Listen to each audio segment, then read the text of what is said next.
le 6 décembre. On se retrouve aujourd'hui pour un nouveau vlog. J'espère que vous allez bien. Donc on est le vendredi 6 décembre. Et je suis en train de lire ce livre de l'Avent, Un cœur pour Noël de Sophie Jomain. Donc j'ai pas encore lu le chapitre d'aujourd'hui, mais vous m'avez vu l'ouvrir. Donc j'ai lu les 5 premiers chapitres. Et pour le moment j'aime bien, mais c'est pas non plus super quoi. On va suivre donc Avril qui a 18 ans, qui est née avec des problèmes cardiaques. Et il y a environ 2 ans, elle a fait un arrêt cardiaque et on lui a transplanté un nouveau cœur.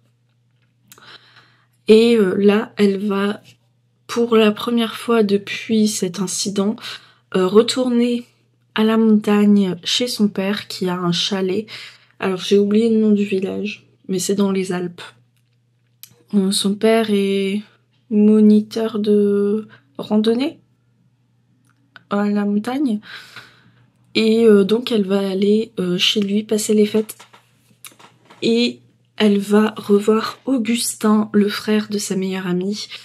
Et il se pourrait qu'il y ait une petite romance entre eux. Alors, ce à quoi je ne m'attendais pas, c'est que en fait, chaque chapitre, c'est une journée en fait. Ce qui est sympa en fait, parce que du coup, le 1er décembre, c'est vraiment le 1er décembre dans le livre, etc. Mais je crois que ça se passe... Enfin, en tout cas, au niveau de l'année, je sais pas trop. Par contre, ce que je trouve un peu dommage, c'est que pour ouvrir les pages, j'ai tendance à les abîmer. Parce que c'est assez... C'est pas forcément super simple à ouvrir, c'est pas super difficile non plus. Mais j'ai tendance à ce que les pages... Alors je sais pas si je vais réussir à bien vous montrer. Je n'arriverai pas à vous montrer. Mais en gros les pages se plient. Et je trouve ça un peu dommage parce que moi j'ai pris l'édition collector parce qu'il n'y avait que ça à la librairie. Et ça coûte quand même 27,95 €. C'est un certain prix, hein, on est d'accord. Et le fait est que ça s'abîme quand on ouvre les pages. Alors j'espère qu'aujourd'hui j'ai peut-être réussi à ne pas les abîmer. Mais je verrai ça pendant ma lecture. Et vous voyez que le dessus et le dessous sont dorés. Mais le côté évidemment n'est pas doré parce que je vois pas comment tu peux faire une dorure sur un truc qui a des pages qui s'ouvrent. Mais ouais, c'est mignon, mais c'est pas non plus transcendant, quoi. Disons que l'intérêt principal pour moi, c'est d'ouvrir un chapitre par jour. Pour le moment, parce que... alors j'ai pris des petites notes sur 2 personnages en particulier.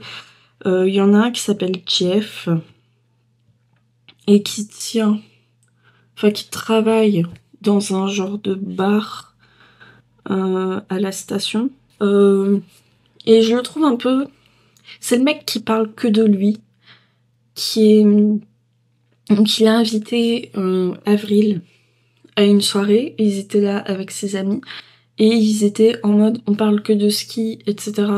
Et il a même pas remarqué que elle allait pas bien, et qu'elle était pas dans la conversation et tout, et ils étaient en train de parler de ski et tout ça. Je le trouve un peu red flag en vrai, ce mec. Et oui, j'ai aussi écrit personne dit lol à voix haute parce qu'il y a un moment, il y a un personnage qui dit mais lol. Personne ne dit ça à voix haute. C'est voilà.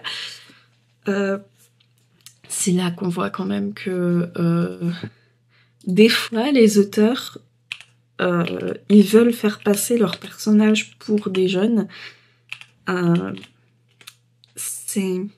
Et ça passe pas. Donc c'est du young adulte.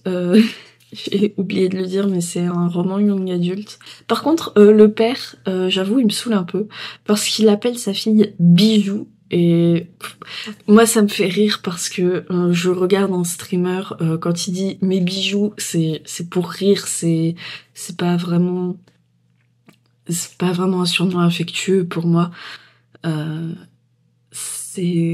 Ça me hérisse un petit peu le poil. J'aime pas ce surnom. Mais voilà, sinon, à part ça, c'est mignon, mais ouais. Et Avril, j'avoue, elle me saoule un peu. Enfin non, c'est pas qu'elle me saoule, mais j'arrive pas à trouver une connexion avec elle. Ce qui est sympa aussi, c'est que les chapitres sont relativement courts quand même. Ça fait une 20aine de pages à lire par jour. Et encore. Là, ça va de la page 69. Ouais, si, ça fait une 20. Bah non, ça fait moins de 20 pages en fait. 69 à 81. Ça fait une dizaine de pages. Un peu plus de 10 pages. Et franchement, j'apprécie le fait que ce ne soit pas trop long parce qu'on n'a pas forcément tous le temps de lire 50 pages par jour. Voire plus. Voilà. En parlant de lire 50 pages par jour, j'ai avancé dans Les Chats de Shinjuku. Et franchement, je m'attendais à plus aimer que ça. Malheureusement, j'accroche pas vraiment. Je vais être honnête. Et ça me déçoit un petit peu parce que les avis étaient quand même relativement bons, en tout cas sur Livre Addict. Bon, sur Goodreads, un peu plus mitigé, avec 3,87 de moyenne. J'arrive pas à ranger mon pull dans son sac, voilà, c'est fait. Donc sur Goodreads, un peu plus mitigé, mais les avis n'étaient pas si mauvais, et le fait est que moi je n'arrive pas à accrocher. Enfin, les avis n'étaient pas si mauvais, en vrai j'ai vu des avis à 1 étoile sur Goodreads, et à 2 étoiles aussi. Mais ouais, je m'attendais à accrocher, et au final... c'est pas terrible. Alors j'ai noté 2-3 trucs. Bon, déjà, le fait est que le personnage principal, Yama... Ah non, j'ai rien noté. J'ai dû le noter sur mon update Goodreads, et pas sur mon appli de lecture. Comment on voit nos updates?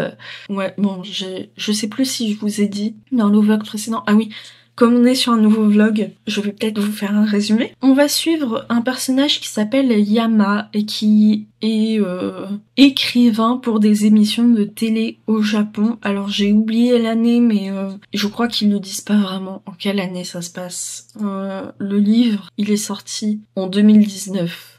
Donc c'est clairement pas de cette époque-là parce que à un moment il voit des gens avec des téléphones portables et il dit je devrais peut-être m'en acheter un, ça commence à se démocratiser, etc. Donc on va suivre Yama qui donc a un job, principalement il écrit des questions pour des émissions télévisées de questions, et aussi des fois il doit écrire des reportages, etc. Mais son boulot ça se passe pas très bien, il est pas très doué. Sur 50 questions, on lui en retient qu'une, ce qui est pas suffisant. Et il va un peu se retrouver à écumer les bars parce que il va pas bien, quoi. Et il va tomber sur un bar qui s'appelle le Kalinka, qui est un bar dans lequel les gens font des paris sur les chats qui vont se montrer à la fenêtre. Quel chat ce sera? L'une des employées qui s'appelle Yume a dessiné d'ailleurs le portrait de famille de ces chats et en gros les clients s'ils les perdent, eh bien ils doivent lui payer à manger ou à boire. Yama va être très fasciné par Yume et c'est pas forcément une fascination que je trouve très saine, honnêtement. C'est une romance, il me semble, ce livre. Je trouve pas ça super de... Ouais, c'est une romance. En fait, ce qui me dérange, c'est que... Donc, il va emmener son patron dans ce bar et ils vont jouer au jeu. Alors, ils appellent ça le Shafumi, donc c'est le nom du jeu de Paris sur les chats. Et ils vont jouer à ce jeu et le patron va dire ah trop bien, on va faire une émission, enfin une séquence dans une émission dessus et tout, et Yama est pas d'accord parce que déjà bon il veut garder un peu ça pour lui, mais surtout lui il voudrait écrire un court-métrage sur l'histoire des chats et de Yume, puisque c'est elle qui a dessiné le portrait de famille, donc il se dit elle connaît les chats. Il va lui donner rendez-vous au restaurant pour discuter de ça, et ils vont se faire un petit peu une sortie et tout. Elle va l'emmener à l'endroit où les chats vivent, mais au moment où ils sont en train de marcher du restaurant jusqu'à cet endroit, lui, il se dit qu'il va se la taper, d'accord? Il se dit, ah, elle m'emmène dans un love hotel. Et il se dit donc qu'ils vont passer la nuit ensemble dans un love hotel. C'est la première vraie conversation qu'ils ont depuis qu'il va dans ce bar. Parce que tout simplement, lui c'est un client du bar et elle travaille dans le bar et ils se connaissent pas quoi, c'est la première fois qu'ils parlent. Et donc évidemment, leur première sortie pour discuter du court-métrage, c'est absolument pas une sortie romantique de base, il se dit qu'il va se la taper. Voilà. Je disais dans le dernier vlog que le style me dérangeait pas trop, que c'était pas si détaché que ça en fait, mais j'arrive pas à ressentir de connexion avec les personnages, j'arrive pas à m'attacher à eux. Yama, je l'aime pas, voilà, c'est dit, je l'apprécie pas, j'en suis à la moitié, il se passe rien, c'est chiant. Et en plus de ça, alors, Yume est fan de poésie, elle écrit de la poésie et elle dit à Yama qu'il devrait s'y mettre. Et donc il va aller dans une librairie parce qu'il doit acheter des livres pour le boulot et il va aller au rayon poésie. On a le droit à un infodump. Enfin, c'est pas vraiment un infodump, c'est en gros le mec il est à la librairie et il regarde sur les étagères et on a le droit à plein de noms de poètes et de ah ça m'a pas plu parce que si, parce que ça, et je me suis dit oh là là, mais l'auteur il veut nous prouver qu'il a de la culture, genre, parce que il nous sort donc plein de noms de poètes japonais et après il dit ah je regarde quand même les poètes étrangers et donc il nous parle d'Albert Camus et de Emily Dickinson et je sais pas, mais on a au moins 10-15 noms de poètes qui passent. Et à un moment donné, il s'arrête quand même en disant bon, je lis, je regarde les livres d'autres poètes sans nous donner plus de noms, mais heureusement parce que mais c'était interminable ce passage. Bon, je le lis en numérique, donc moi ça m'a paru faire plusieurs pages, mais en vrai c'était peut-être pas si long dans la version papier, mais waouh quoi, ça m'a saoulée. C'est ouais. Surtout le fait que le personnage doit écrire des questions pour des jeux télévisés et du coup des fois on a le droit à des passages où je vais peut-être écrire une question sur la prédiction des trajectoires des tsunamis et si et ça et j'ai de la culture et tout et il y a un passage franchement c'était au début qui m'a fait rire la première fois quand il va dans le bar. Et il y a 2 clients qui parient sur quel type de chat va arriver, quelle couleur, etc. Et ils disent ce sera peut-être un chat bicolore. La phrase d'après, le mot bicolore m'avait interpellée. C'est un terme spécialisé pour désigner la robe des chats au pelage noir et blanc avec une tache sur le front. Chez moi aussi, à Takadanobaba, des matous passaient me voir. Je les aimais bien et puis, pour rédiger mes questions de jeux télévisés, je m'étais renseignée à leur sujet. Comment donc ces types connaissaient-ils non seulement ce vocabulaire, mais aussi le nom des chats qui apparaissaient à la fenêtre ? Mystère. Le mot bicolore est un mot tout à fait courant dans le langage. Alors après, peut-être que cette citation me paraît très bizarre parce que dans la langue originale, c'est peut-être un mot plus spécialisé, mais moi je dis un chat bicolore, pour moi c'est un chat qui a 2 couleurs quoi, c'est absolument pas un chat qui a une tache sur le fond et absolument pelage noir et blanc. Et d'ailleurs dans ce passage là, il nous décrit aussi du coup tous les mots qui peuvent être utilisés pour décrire le pelage d'un chat.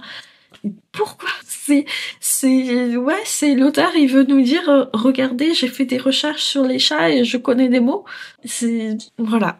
Donc je n'accroche pas, j'ai lu la moitié, je vais quand même le terminer parce que vous savez que je suis très en retard sur mon challenge Goodreads, que je dois lire encore 11 livres d'ici la fin de l'année, et que ce serait dommage d'abandonner un livre à la moitié, surtout qu'il fait que 240 pages. Bon. Mais il y a vraiment des avis dithyrambiques dessus. Enfin, je dis dithyrambiques. Il y a des bonnes notes, je n'arrive pas à lire les avis parce que c'est tous en allemand ou dans des langues qui n'ont pas les mêmes caractères que nous, et donc je ne comprends absolument rien. Et visiblement, on peut pas traduire les reviews des gens sur Goodreads. Mais il se passe rien. Le personnage principal, je l'aime pas. Il a vraiment... J'aime pas l'idée de la romance entre lui et l'employé du bar. Mais on verra bien, hein. Peut-être qu'à la fin il va se passer quelque chose et que... Voilà, mais pour le moment c'est pas ça. Et en plus, il me semble que je voulais lire d'autres livres de cet auteur. Ce qui est... oui. Non. Non. Je voulais pas lire d'autres livres de lui. Ben, heureusement. Parce que, en vrai, il y a plein de livres japonais avec des chats dedans. Et alors, ce qui m'intéresse, c'est pas forcément que ce soit des livres japonais. Ce qui m'intéresse, c'est qu'il y ait des chats. Parce que j'adore les chats. Et je voulais lire des trucs mignons sur des chats, quoi. Et là, c'est un peu loupé. Je viens aussi de me rendre compte que j'ai oublié de vous dire un truc. Je voulais parler du test que j'ai commencé hier soir. J'ai été sélectionnée pour tester le modèle Vivi de Sari Nordlund. C'est la première fois que je tricote un modèle de Sari Nordlund. Donc dans le dernier vlog, je vous disais que ça me paraissait un peu bizarre parce que c'est un test qui se passe sur Google Drive. Et je me demandais comment on savait s'il y avait des modifications ou pas. Alors en fait, concrètement... c'est tu te démerdes. Voilà. C'est tu vas sur Google Drive et tu regardes s'il y a des modifications. Il y a un bouton pour voir toutes les dernières modifications. Et voilà, c'est tu te démerdes. Parce que il y a personne qui te prévient qu'il y a eu une modification. Genre, il faut vérifier toi-même sur Google Drive. Ce que j'aime pas du tout, c'est pourquoi. Il faut vraiment que j'imprime le diagramme parce que il est vraiment énorme. Enfin, là pour le dos, mais il faut que j'imprime le diagramme et le patron avec le reste des diagrammes parce que c'est trop compliqué à suivre sur téléphone.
J'ai mes deux chats à côté de moi qui prennent toute la place.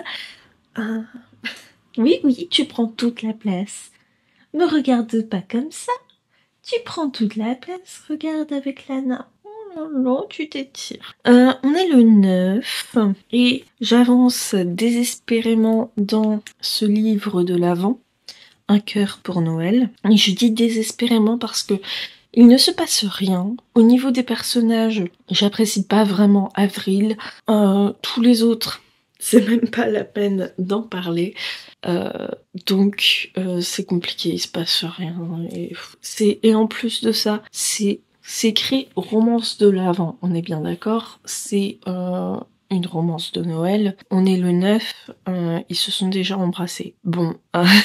comment dire que si on en est déjà là au 9 décembre, mais qu'est-ce qui va se passer dans les jours qui restent, quoi, parce que il reste vraiment beaucoup de jours.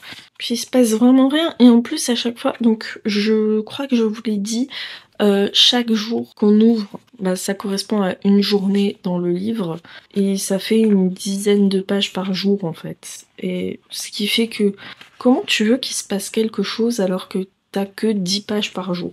Mais ça n'aide pas, je pense, à ce que l'histoire avance, parce que tu peux pas faire des trucs de dingue sur une journée qui fait 10 pages, quoi. Je sais pas. Après, c'est peut-être normal pour un livre de Noël, je ne sais pas. Je vous ai dit que j'en avais quasiment jamais lu. J'en avais lu qu'un avant cette année, c'était Dash and Lily's Book of Theirs. Donc là, c'est officiellement mon 3e livre de Noël que je lis de ma vie. Alors j'ai essayé hier d'ouvrir les pages avec une paire de ciseaux et c'était pas glorieux. Ça fait des chiquettes et tout, ça s'abîme. C'est un peu dommage. Et j'ai essayé avec le chauffage qui vient de s'allumer, super. Aujourd'hui, j'ai rouvert comme je faisais de manière habituelle et j'ai quand même réussi à abîmer la page, là on voit bien. Et je trouve ça un peu dommage parce que c'est quand même une édition collector et c'est dommage quoi que ce soit pas si simple que ça à ouvrir et que les pages s'abîment. Je trouve ça aussi extrêmement dommage qu'il n'y ait pas de version numérique mis à part les versions audio sur Next Story. Parce que je trouve que le numérique c'est aussi une question d'accessibilité et que déjà ça permet d'ajuster la taille de la police, etc. Et le fait d'avoir les pages emballées comme ça et tout, c'est bien, c'est super, mais le numérique c'est une question d'accessibilité, non seulement parce qu'on peut ajuster la taille de l'écriture, etc. Mais le fait que là on ait des pages emballées, c'est encore plus important je trouve d'avoir une version numérique parce que au final ça, même si c'est super et tout, c'est une super idée tout ça, ça exclut quand même des personnes parce que tout le monde n'est pas capable d'ouvrir les pages. Donc une version numérique, même s'il n'y a pas le même aspect sympa d'ouvrir les pages tous les jours, c'est quand même super utile. Parce que vraiment, mis à part le fait qu'on ouvre les pages tous les jours, il n'y a rien qui n'empêche que ce soit disponible en numérique. En plus, il y a une version audio, donc pourquoi il n'y aurait pas une version e-book? Mais bref. Sinon, j'ai avancé dans mon test pour le pull Vivi. Alors, je trouve que j'avance pas assez vite, malheureusement. De toute façon, ce que je vais faire, c'est que je vais vraiment faire la partie qui est demandée pour le test en priorité, donc c'est-à-dire le haut jusqu'à la séparation du corps et des manches, et une manche. Mais voilà où j'en suis. Alors ça c'est le dos. Donc en fait on monte des mailles en haut du dos, on fait le diagramme et tout avec des augmentations. Ensuite on refait des augmentations mais en jersey en vert. Je sais pas si c'est prévu que ça fasse d'un seul coup comme ça une courbe beaucoup plus, beaucoup plus pentue. Enfin non c'est pas pentu, c'est plus arrondi. Je sais pas si c'est prévu ou pas, mais moi c'est ce que j'ai.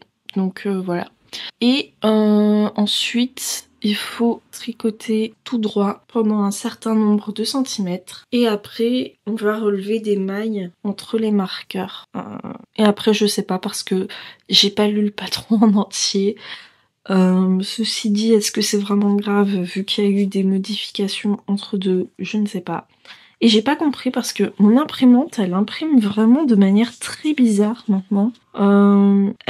J'ai pas compris pourquoi, mais elle imprime des fois les lettres comme s'il y avait pas de... Comme si c'était juste le contour de la lettre, vous savez. C'est très très bizarre. Pourtant j'ai de l'encre, mais c'est très bizarre. Par contre, alors j'ai voulu imprimer les diagrammes. Ils sont tellement grands que à imprimer, ça me fait quelque chose de tout petit et de tout flou. Je vais pas vous montrer évidemment parce que sinon c'est révéler le patron. Mais c'est tout petit, tout flou et il me faudrait une loupe pour réussir à les lire. Donc finalement je le mets sur mon téléphone et en vrai de vrai, là maintenant j'en ai plus besoin du diagramme. Enfin pour le motif principal en tout cas, j'ai plus besoin du diagramme. parce que il se retient super facilement. Ça a pas l'air comme ça, mais c'est juste, il y a des endroits où c'est des mailles envers, des mailles torse et tout, où on tricote comme établi, quoi. Et les torsades sont vraiment pas compliquées. On croise tous les certains nombres de rangs et c'est vraiment pas compliqué. Genre là, c'est juste une torsade toute simple. Donc une fois que on a compris, ben c'est super simple. Ah non, ouvre pas la porte, il y a du chauffage. J'ai mon chat qui s'en va, qui est en train d'ouvrir la porte, et j'ai l'autre qui dort comme une bienheureuse là. Je vais essayer de vous montrer. Voilà, elle dort comme une bienheureuse. Trop mimi. J'essaye de bien vous recaler, voilà. Mais voilà où j'en suis. Là, je me suis arrêtée hier soir parce que j'étais arrivée à la partie où je devais commencer à relever des mailles. Alors c'est écrit de mettre les mailles en attente sur un fil, mais honnêtement, j'utilise des circulaires interchangeables. Donc ce que je vais faire, c'est que je vais juste dévisser mes aiguilles, mettre des petits bloqueur à la fin là et repartir avec un nouveau câble quoi pour le reste et ça marche très bien. Là c'est vraiment mon tricot prioritaire. Je sais pas si je fais le bonnet finalement que j'avais prévu de faire. C'est pas que ça m'embête, mais c'est que je me dis que la personne pour qui je sais pas s'il va être porté ce bonnet, donc je sais pas si ça vaut la peine de le faire ou pas. Mais bref. C'est un peu dommage parce que là, c'est tout rabougri. On dirait qu'il est tout petit, mais en vrai, quand on tire, les câbles, ils se relaxent un petit peu et tout. Mais j'ai un peu peur au niveau de la taille quand même. Pourtant, j'ai fait mon échantillon et tout, je vous l'avais montré. Bon, après, je suis descendue en taille d'aiguille, mais franchement, ça devrait pas être si petit. Mais quand je tire dessus, ça s'étire quoi. Enfin après c'est normal, mais après c'est des torsades, hein, donc au lavage ça va certainement se relaxer. Donc je verrai bien. Parce que donc je fais la taille 4 qui donne une mesure terminée de 125 cm. Donc normalement ça devrait être bon, mais je verrai bien. Hein. Là je vais encore avancer un peu avant de prendre une photo et de mettre sur Ravelry pour montrer que j'ai commencé mon test quand même. Hey, on est mardi, le 10. J'ai pas avancé dans ma lecture des chats de Shinjuku. Je crois que le livre me fait tellement chier que j'ai du mal à le reprendre. Mais ça va venir, hein, ça va venir. Hier soir, alors j'ai pas avancé sur mon test parce que j'étais arrivée à une partie un peu chiante et j'avais la flemme de faire ça. Et en plus de ça, j'avais bobiné que 2 pelotes. Il faut que j'en bobine plus que ça parce que j'arrive à la fin de là où j'en suis. Donc il faut que je fasse plus de pelotes. Parce que toute ma laine est en écheveau, parce que j'avais déjà tricoté ce fil pour un pull, sauf qu'il était sorti beaucoup trop petit et que du coup j'ai tout défait, j'ai mis en écheveau pour laver ma laine. Donc ceci explique cela. Mais du coup hier soir j'ai tricoté sur ma marinière moderne qui avance plutôt bien, je suis contente. Franchement ça va super vite. J'en suis très contente. Voilà, j'ai lu une BD, enfin un roman graphique hier qui est le tome 2 de Lightfall. Alors il me semble que ça s'appelle L'ombre de l'oiseau de Tim Probert. Alors je crois que j'ai dit une bêtise dans le dernier vlog, comme quoi ce serait des trucs français. Pas du tout. En fait, à la base c'est américain je crois.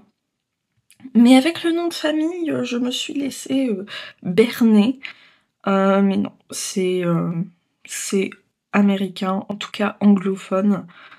Donc pas français du tout. Et ouais. Donc j'ai lu ça hier et j'ai trop aimé, encore une fois, comme le premier tome. C'est vraiment super beau. Vraiment, j'adore les graphismes et les couleurs et tout.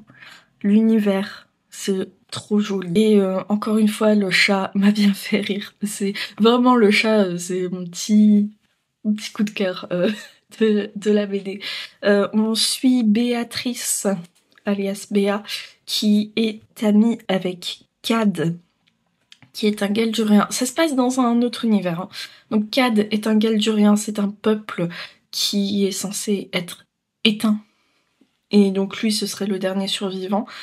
Le soleil s'est éteint il y a plusieurs siècles parce qu'il aurait été détruit par l'oiseau. Et du coup, les Galduriens ont construit, je vais essayer d'articuler un petit peu, les Galduriens ont construit des lumières, donc ce sont des grosses sphères qui font de la lumière, évidemment. Et il y en a 7, je crois, qui flottent donc au-dessus de certaines villes et tout autour de l'endroit où les lumières n'atteignent pas, n'éclairent pas. Eh bien, c'est l'obscurité avec un O majuscule.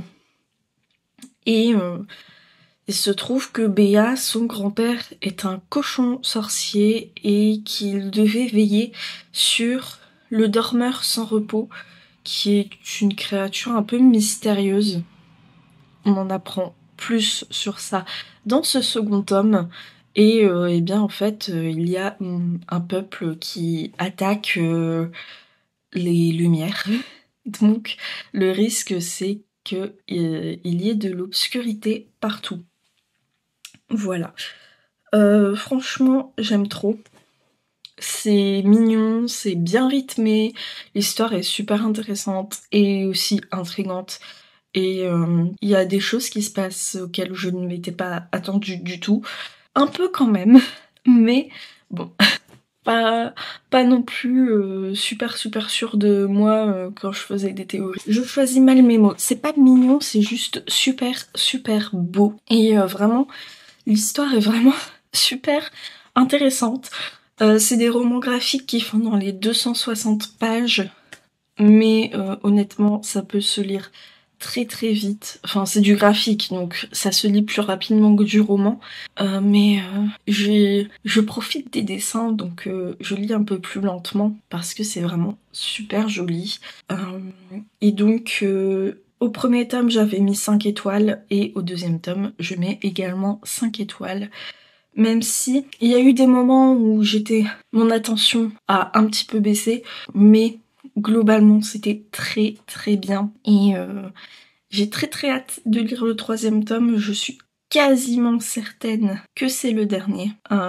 Vu comment le deuxième tome s'est terminé, je suis quasiment certaine que le troisième tome est le dernier, mais on verra bien, peut-être que je me trompe, mais voilà, c'est un roman graphique que je recommande. J'ai pas encore ouvert mes pages d'aujourd'hui, mais ça ne va pas tarder. Et aujourd'hui, on est le 10 décembre et c'est une date dont on nous parle depuis le début. C'est le jour où la meilleure amie d'Avril va arriver à Morzine. Donc, un peu hâte de voir ce qui va se passer, mais encore une fois, c'est des chapitres de 10 pages, quoi, donc il peut pas se passer grand-chose à chaque fois, mais j'ai demandé à des amis si j'avais le droit de le lire plus vite, vu que c'était chiant, que j'aimais pas et tout. On m'a dit non, tu te tortures quand même à lire que un chapitre par jour. Donc, eh bien, voilà. Mais, alors j'aime beaucoup le principe, hein. Mais en tant que personne qui a une mémoire de poisson rouge, c'est pas évident de me rappeler de ce qui s'est passé dans les chapitres d'avant. Mais si vous avez une bonne mémoire, ça ne devrait pas vous poser problème, mais c'est vrai que quand on lit plusieurs choses en même temps, qu'on suit des séries, tout ça, il y a plein de choses qui se passent dans le cerveau et tout, et le fait est que là par exemple, j'ai confondu deux personnages, Jeff et Jimmy. Ils commencent tous les deux par J et j'aime aucun des deux, donc voilà. Et je vous parlais d'un des personnages la dernière fois, Jimmy, ouais. Je me souviens vous avoir dit des trucs sur Jeff et en fait je crois que je me suis trompée et que j'ai pas dit les bons trucs, notamment sur où ils travaillent et tout. Je les confonds tous les deux. En même temps, quelle idée de... Je sais que Jeff et Jimmy, c'est pas des prénoms si similaires que ça, mais un peu quand même. Donc, il aurait fallu donner des prénoms genre carrément différents, s'il vous plaît. Bref, voilà. Je vais essayer d'avancer quand même sur mon test aujourd'hui, parce qu'on est déjà le 10. Tic-tac, l'horloge tourne, n'est-ce pas? Faut que j'uploade le podcast et que je fasse des pelotes pour mon test. Ouais. Bon, en vrai, ça va, c'est pas non plus programme chargé et tout, mais j'ai quand même quelques trucs à faire. Mais vraiment, dehors, il fait gris, il fait moche. Il n'y a pas de lumière. C'est terrible. Terrible. Hello, on est mercredi 11. On est le 11, je crois. J'ai avancé dans mon test du cardigan Vivi. Et oui, je porte mon magnifique poncho à sushi, à motif de sushi, parce que j'ai très froid. Voilà. C'est pas ce qu'il y a de plus joli, mais ça tient chaud. C'est doublé à l'intérieur et tout.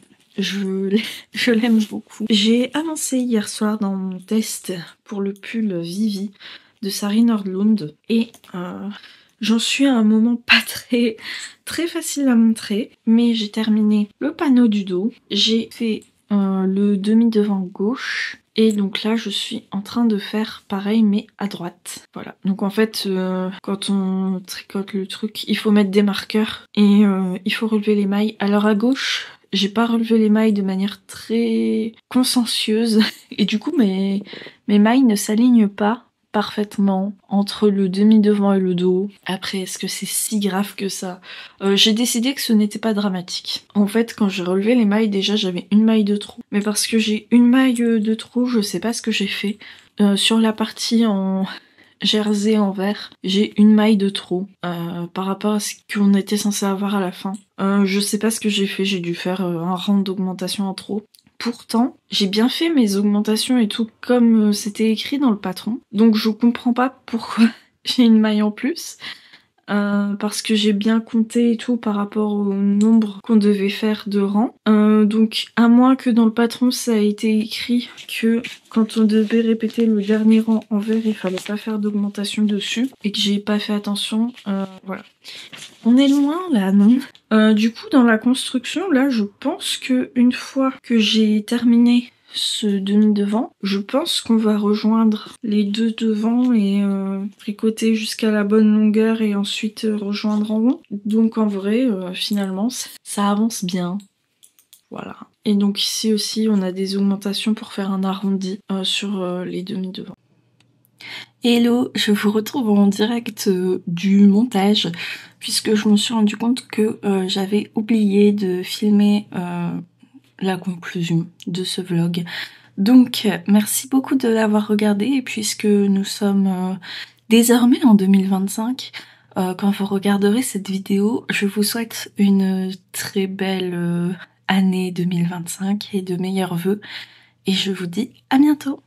Salut!